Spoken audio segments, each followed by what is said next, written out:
Le groupe Jolimont, acteur de votre santé, partenaire de votre bien-être. Parmi ces institutions, ces 4 hôpitaux proposent une prise en charge pluridisciplinaire et de qualité. La chirurgie cardiovasculaire et thoracique est l'une des disciplines de pointe développées au sein du groupe Jolimont.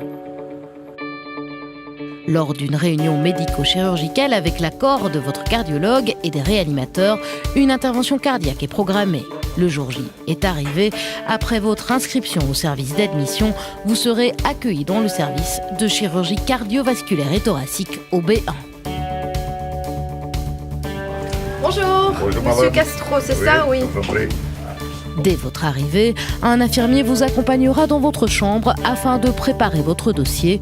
Selon les indications de votre médecin, il s'assurera que vous ayez bien arrêté certains médicaments en prévention des hémorragies. Quelques prélèvements seront alors réalisés, prise de sang, culture d'urine, frottis du nez et de la gorge. La préparation préopératoire sera réalisée, rasage complet du corps, injection d'un anticoagulant et toilette complète du corps. Un somnifère ou un anxiolytique vous sera prescrit afin de passer une bonne nuit. Vous devrez rester à jeun dès minuit. Le groupe Jolimont s'est forgé une certaine réputation depuis maintenant une vingtaine d'années en chirurgie cardiaque et au début évidemment en chirurgie coronaire, en utilisant essentiellement les greffons artériels qui étaient en fait notre formation de base acquise en partie pour l'ensemble de l'équipe à l'université de Louvain.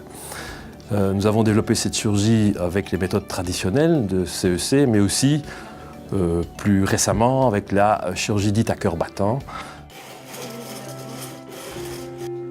Le jour de l'intervention, vous vous laverez de nouveau avec le savon. L'infirmier présent changera votre literie et vous donnera une blouse.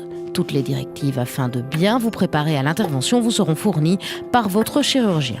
Demandez le folder. Nous avons développé également une chirurgie mini-invasive, beaucoup plus développée au niveau de la valve aortique essentiellement, où nous avons depuis maintenant quelques années développé et mis au point une technique de remplacement valvulaire aortique par une mini-sternotomie inférieure. Lorsque l'intervention sera terminée, elle durera de 4 à 6 heures, vous serez installé dans le service des soins intensifs où vous resterez de 24 à 48 heures en fonction de votre état. La réadaptation cardiaque va débuter dans le service de chirurgie cardiaque ou à l'unité coronaire dès le début du retour de la réanimation. On pourra par une kinésithérapie quotidienne permettre au patient de retrouver sa forme et son dynamisme afin de retourner dans la vie courante. Ouvrez grand la bouche. Lors de votre retour en chambre, vous porterez une voie centrale et une sonde vésicale. Le cathéter sera ôté selon les résultats de votre prise de sang et la sonde vésicale le lendemain selon votre débit urinaire. Cependant, il est possible qu'un drain thoracique soit encore en place. Dès le lendemain de l'intervention, vous serez levé et mis au fauteuil en ayant enfilé au préalable des bas de contention. Le personnel soignant sera attentif à la cicatrisation des plaies opératoires, au suivi des examens de contrôle, ainsi qu'aux actes à ne pas effectuer pour la consolidation de votre sternum. Vous serez pesé tous les jours, étant donné la rétention d'eau présente les premiers jours post-opératoires. Vous passerez à une alimentation normale mais pauvre en sel. Si vous êtes diabétique, la diététicienne adaptera votre alimentation. La sternotomie vous interdit tout effort avec les bras jusqu'à la consolidation de votre sternum. Certaines attitudes ou activités seront fortement déconseillées. La reprise de votre activité professionnelle peut être envisagée après 3 mois.